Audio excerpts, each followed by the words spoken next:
Johnny Rocket Launchpad. And now, here's Johnny. Hey, it's Johnny Rocket here at the Johnny Rocket Launchpad, launching ideas in your direction. The Northwest's only rock and roll libertarian radio show. I'm here with my co-host, Mr. Kurt Nelson. Yeah! Yeah, dude, that's cool. Do that again. One more time. Yeah! All right. And the beautiful Heather Nixon. What? I can't hear you. My ears are ringing. You have to bang on a table when you say Yeah. I'm a lady. You might knock your iPad over. I might break a nail. Oh, okay. And we're here with Professor Tom W. Bell.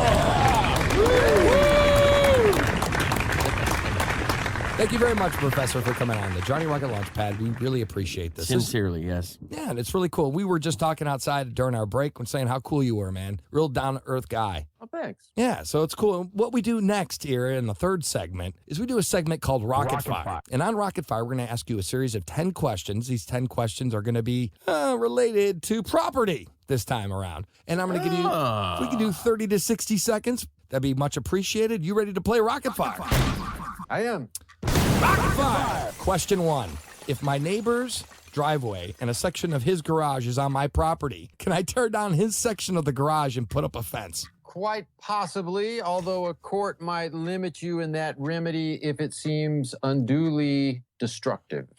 Interesting. Question 2. Can I get a tree removed from my property if it borders my neighbor's property? So it's on your property, but what? It Okay. overlaps onto your neighbor's land? Yes. So if I have a tree removed from my property and it borders my neighbor's property, do I have the right to do that? Well, if it doesn't cross over on your neighbor's property, no sweat. If the branches cross over, but the trunk is on your property, you can also remove it. The only question is, really, things get tricky if the trunk itself crosses over the line. Branches are different, but the trunk itself, then your neighbor could claim some kind of property rights in it because it'd be partially owned by them. I figured that's why I'd ask you. If I own 1/4 of a mineral rights on my property, but an oil company says they have the right to drill through my property, what can a person do? If I understand the hypothetical, and the oil company owns the remaining 3/4 of the mineral rights, Right. they would have the right to withdraw those mineral resources, although they'd have to do an accounting and pay you probably after expenses for extraction,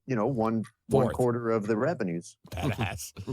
Okay, in an Indian reservation, is there a limit to the freedom of property rights in respect to the deeded land? Yes, my understanding, it's not my area of specialization, but my understanding is one of the real deficiencies with the way Indians have been treated in the United States is that they can't have private property on their reservations. The tribe itself owns the property, and that's resulted in all kinds of economic waste and poverty. Wow, very cool. Question 5. Has the EPA been taking property away from individuals? And if they have, how so? I think you can argue they have. It wouldn't be by seizing the property, taking title to it, occupying it, but rather by destroying substantially all the economic value of a piece of property by way of regulations. And that could be a taking, and therefore you'd have to pay just compensation. Very cool. Question 6. How can property law help the poor or the people who own the least? Property is especially important for the people who own the least because when you own very little, it's especially important to protect it very strongly. Mm-hmm. Right on. Question 7. How can property rights help us avoid conflicts? Oh, well, how can they not? Right. The beauty of property rights is it basically tells your neighbor not to come over and take your macaroni and tells you likewise to maintain peace with your neighbor. You got to stand back and let them do on their property. As long as it stays on their property, whatever they want, none of your business. Right. And that's a beautiful thing. It helps us get along. We were talking about John Locke earlier. We were talking about individual rights, but where do property rights come from and why do they matter? Well, if you ask Locke, he'd say initially they come from God, and through the process that Locke describes, mixing your labor with the world, you come to own things. And that is one theory of property. I prefer the Hayekian explanation. It's kind of an evolutionary explanation of property rights, and basically it goes a little like this. Property rights exist even in nature. I mean, when birds sing, they were kind of saying, this is my turf, go away.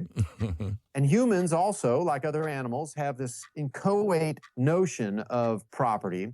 And what happens is different societies compete against each other in terms not of DNA like animals in the wild, but rather the rules that they use to run their society. And societies that have adopted really good rules for property succeed. They don't take over by conquest, but what happens is they succeed, they get wealthier, And other societies say, hey, man, we want some of that. We like what you got going on there. How'd you do that? We have property rights. Tell me more. Right. Totally. Oh, really? Absolutely.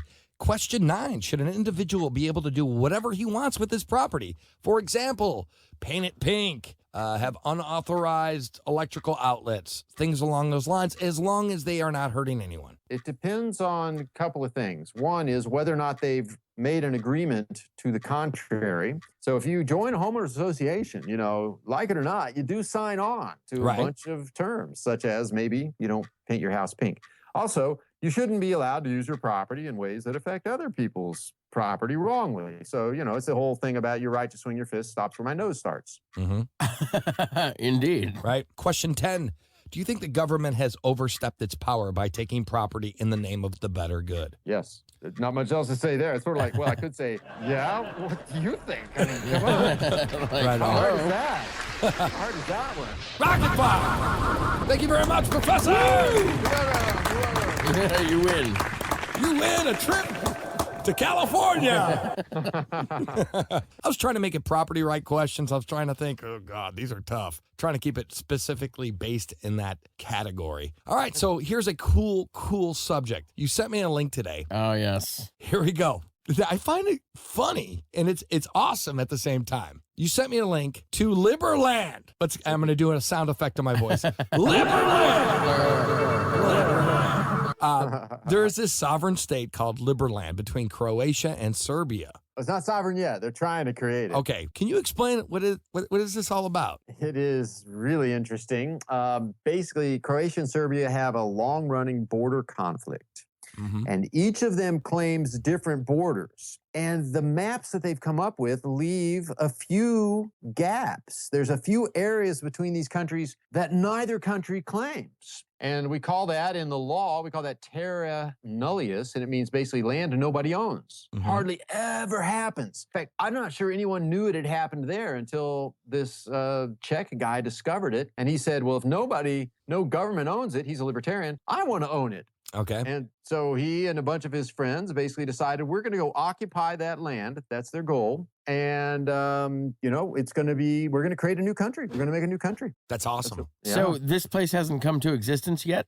Not really. It's right now, it's fascinating. It's a breaking story. Right now, Vít Jedlička, who is the Czech politician who's trying to do this, is near Liberland in Serbia. He set up a consulate there, and they're planning to basically invade the island, or I won't say invade, occupy, to go to the island. They've been there kind of surreptitiously, but the local Croatians don't like them doing it. And so they're going to go back. They're basically telling the world, we're going to have a big party on Liberland this weekend. Come help us take rightful possession of this unowned place and help us create a new libertarian country. Very cool. It's May 8th. I got the newsletter. Yeah. Now, didn't it say, it said You come this Friday and then and every Friday? Yeah. Well, no, Yeah, there's a party every Friday. They want to get people there. That helps their claim. The more people come. And, so yeah, and they hope they're there for Friday after Friday after Friday. This is fascinating. And so and it basically said in the disclaimer, hey, don't try to cross over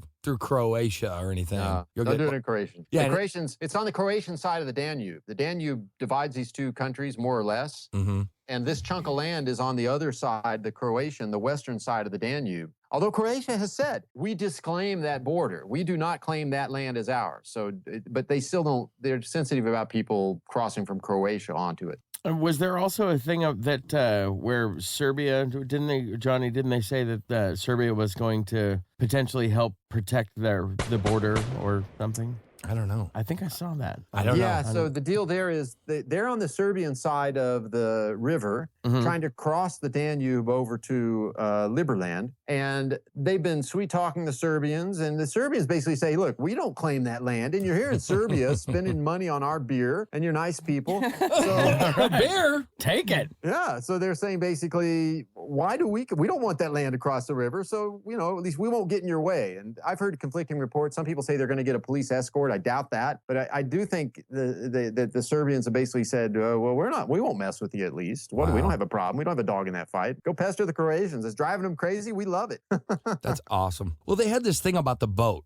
Have a meeting spot outside, like 5 kilometers out, and then you have to pay for your boat ride and all accommodations and everything. But you can meet the president. He'll talk to you and stuff. This is really cool. And I read like the plans for it. They're talking about like the money system. And I reviewed the Constitution and the laws and stuff along those lines. And it's common sense stuff. I mean, it's very libertarian. That's Very for damn libertarian. sure. It is. It's very exciting. I don't really honestly think it's going to work, but it's going to be a great. It's going to be a great ride, and I'm having a lot of fun with them because they ask me, like you guys, they ask me all these excellent questions. And I mean, how often does this happen in the law? This is Hardly awesome. ever. So I think I'm very happy to have these kind of interesting problems to grapple with. Well, one of the things I'm looking at their website right now, and it says you can apply for citizenship. And I'm trying to read the fine print. I mean, if you're applying for citizenship to this potential country, are you giving up your own? No. They foresee, dual citizenship, which is pretty common, actually. A lot of people now have dual citizenship, especially in the EU. And this is basically,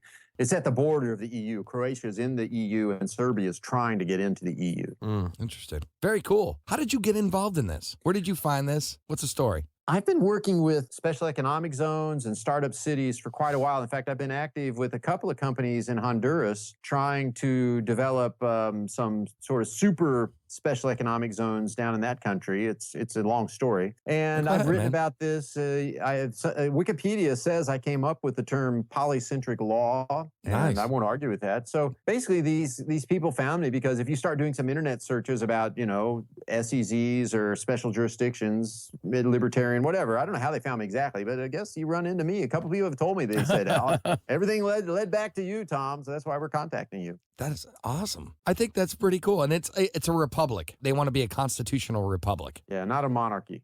Right. It's not Hamiltonian. Right. So but have they asked you to help out with some of the legalities of this thing? Oh, or? yeah. I actually wrote for them a notice that they can wave under the noses of the Croatian river police if the Croatians interfere. And basically, it's a short summary of why the applicable law, in this case, the Belgrade Convention, which Croatia has signed, under applicable international agreements, the Croatian police don't have a leg to stand on. They have to let the Liberlanders get onto that territory. And so I wrote that for them, and I hope it serves them well. I don't know if they're going to use it, but I've been trying to help. I think it's awesome. Sure. That's cool, man. that is crazy. The sovereign state is like only 4 miles. 4.3 miles. 4.3 miles. Yeah, it's smaller than that. It's Because it says 7 kilometers 7 square square. kilometers. Yeah. Yeah. And That's crazy. that's bigger than though the papal, the Vatican. It's bigger Right. than the Vatican. Okay. All right. Because Not we much. were talking about that. I was like, man, this has got to be like this. It's like This is smaller than Tacoma. It's smaller than Oh, yeah. than the city that we live in here. It's crazy. No, but it's cool. But And you got these countries like big, and they're small countries by the international standards, but compared to Liberland, they're huge. wow. And they're getting all uptight about this. I mean, come on, it's like a little tiny corner of your country. You can't stand that. And it's Right. not Because their it's- country. They don't claim it. That's right, and they don't even claim it. But you know why they're upset? Because it's a very bad precedent for the statists. And it really yes, shows it is. That's how true. unhappy people are with the way politics works. And as soon as somebody, starts doing something different, it shows that there's a way to do it differently. And that can be very dangerous. That's why it's exciting, actually. Yeah, cool. yeah. It's very cool. Yep. It says here on their website that you can't go there if you are a criminal. It does. It says Right. it needs people who are not punished for past criminal offenses. So we can. Well, we you can't know, go. Heather, what they're worried about is basically people fleeing the law. Right. And you're likely to get like the worst stuff that goes the lowest part in the gutter if you say we're the haven for all the oppressed. Yeah. I mean, It's going to be in Australia. it could be bad.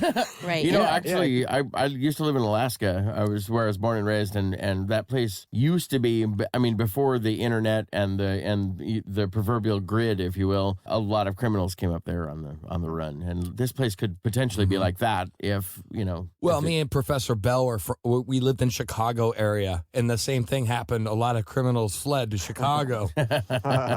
Same Now thing. they go to D.C. Now they go to D.C. And I thought it was spot them. They blend right in. exactly. And the thing is like there was another thing I read on the website. It said something about along the lines of you cannot be a socialist or a Nazi or a statist, basically. And I thought that was cool. I don't know how they enforce it. I mean, I think they have questions. You've looked at the citizenship thing, right? They have some questions there about that, I guess. Yeah, it was like but it was like, what can you contribute? It said in the citizen thing said, can you contribute money? And I'm like, no. I run a radio station, or show. No, I can't. Two, what can you do? And I'm like, I do radio for you guys. I can do Liberty Radio over there in Liberland. We can call could, yeah. That would be cool, And then Kirk can do sound. He'd be like the only sound guy in Liberland. And then I would have we could be the Johnny Rocket Liberland show. And then we could have Heather being the producer over there. But basically, their constitution's awesome. You have the right to bear arms and just about everything as long as you're not hurting anyone. A very libertarian experiment. I think it's cool. Yeah. I think if you were doing interviews there, the kind of characters you'd meet. Oh, man. Wow. Lots of tinfoil hats. Like, I actually want to go there too, because I'm writing a book about all this kind of stuff. And I want to go there. How often do you get to visit somebody trying to make a country and interview these people? And it's just going to be a great story, even if maybe especially if it blows up. I don't know, but it'll be a good story. Hopefully not literally. Yeah, not blows up. Yeah. You never know out there. That's kind of dangerous territory. Croatia, Serbia, they've kind of been killing each other sometimes. A little bit. About this stuff. Maybe. Yeah, a little bit of killing going on. That's no good. Yeah, I don't know. I just think it's cool. I think it's a great idea. And this isn't the first experiment, though. This isn't the first kind of country state to actually try this experiment. Has there been other free states? Oh, yeah. There's been some attempts. There's this, for example, there's this place offshore built on a gun platform offshore of England called Havenland, I think it's called. And it's just this guy on this big concrete platform in the middle of the English Channel. And he claims it's a country. And basically, as long as he leaves people alone, nobody really cares. There's a few things like that going on. This is much bigger than those, though. I mean, there's a few cranks. There's a guy in Western Australia. He claims his ranch is a separate country, and he has fun making his own stamps, and, people come, and it's a tourist thing. That's not really very serious, though. These guys are serious. I don't know. That doesn't mean they're going to succeed, but they really do want to create a micro state, like the Vatican, Liechtenstein, Andorra. That's their goal. What happened with these other startup states, these sovereign states? Yeah, either they get shut down, or more likely, basically, it's just, people laugh at it and they kind of say, oh, you're a crank. You still got to pay your taxes. Don't pretend you're getting away from that. All right. So, but if you like to wear the fancy uniform and have the flag on your front porch, whatever, dude, sure. But yeah, don't pretend you really have a country. That makes sense, though. It's like live and let live. That's their motto, and I think it's cool. That's their motto, yeah. I think it's cool, and I don't know. I just think like the question a lot of people ask, what's the longest? There's never been a libertarian utopia. That's the thing that people always say to me. And I'm like, well, kind of we did. In the beginning of the Constitution, we kind of had that going on. Yeah. We had a free society. We had a free economic society. We had stuff along those lines. And apparently Ireland was very libertarian for a long time. I've heard that before, too. Yeah, Joseph Beden's work. 400 years of anarchy, he claims. Yeah, or David Friedman's work on Iceland. No, I haven't read David Friedman's work on Iceland, no. Oh, you'd love it. Yeah, it's in The Machinery of Freedom. But I got to say, all those examples, there are many examples of primitive or ancient societies, not always super primitive, sometimes just, less advanced than us, where there's not a strong central state. And there's many of those examples. You think about the nation state really in history is relatively recent. It only came up about, around the 1600s. Mm-hmm. But that doesn't mean that we want to live in those places. I mean, Iceland in the early medieval period didn't have a government, but they were going around putting axes in each other's skulls. And it's, right. It was a little more chaos than most people like. Yeah, exactly, Professor. I mean, like, I'm a minarchist. I like a little government, very minimal laws, police. Let's keep pushing it back until something breaks. We'll stop there. That's where I'm all about minarchy. But I'm not for this anarchy thing. There's got to be some rule of law. I believe in law. I'm not going to get in that debate, but I will tell you what I do with that debate. I say, myself, I don't know how far we can go, but let's just head that direction and see. Right. I think that's a great point. Absolutely. Because we don't really know. We don't know. We can all assume. Yeah, I say that to my anarchist friends because I used to be that guy who was so convinced anarchy would work. And I say to him, look, you're the kind of guy who tells me the government can't even set the price of bread. And yet you tell me you have it all figured out, the whole society. Right. I'm not that confident. Right. Yeah, there's going to be flaws in the system. I'm not saying that, but I definitely do think that let's just keep cutting back until, hey, okay, stuff's going bad now. Well, you got to take baby steps. It's not like It's gradualism, and I'm all for that. You can't just throw the government in the garbage tomorrow and expect anything that would be disaster. And I think most people who are libertarians or even anarcho-capitalists would understand that there's got to be some sort of gradualism. So let me tie this back to Liberland because I think there's a cool tie here. So we can agree the way to change our government is reforming it a little bit at a time. Absolutely. So it's like one little, not place, but one little topic at a time. So, hey, let's try deregulating taxis and allow Uber. Whereas with Liberland, they're saying kind of the same thing, but it's geographic. They're saying, let us in just this one little place, this little geographic place. Sure. Try some freedom. And if it doesn't work here, so what? You lost 2 square miles. Right. Big deal. It's a big world. And it's kind of the same idea, but instead of it being topical, we're going to deregulate taxi cabs. It's geographic. We're going to deregulate this one little area. Very cool point. Very cool point. Professor, thank you very much for coming on the Johnny Rocket Lunch. Yes, thank you so much. Well, man, it's been an honor. It's been an honor, Professor. And a great pleasure. All right, dude, it was awesome. Thank you very much for the opportunity to talk to us about property rights, patents, intellectual property, and Liberland. And Liberland. And it's awesome. It's cool to say. It's kind of fun to say. Liberland. It should be. Hey, Professor, thank you very much for coming on the show. All right. Let's give it up for Tom W. Bell! All right, have a great evening. It's been great fun. I'll report online. Yes. All right, yes, please do. Thank you very much. This is Johnny Rocket here at the Johnny Rocket Launchpad, launching ideas in your direction and Northwest only rock and roll libertarian radio show. I'm here with my co-host, Mr. Kurt Nelson. Yes, sir. Vice Reese, Miss Heather Nixon. And we're going to be listening to the band of the week. And after that, we're going to come back and, I don't know, we're just going to talk some bullshit. So we'll be right back.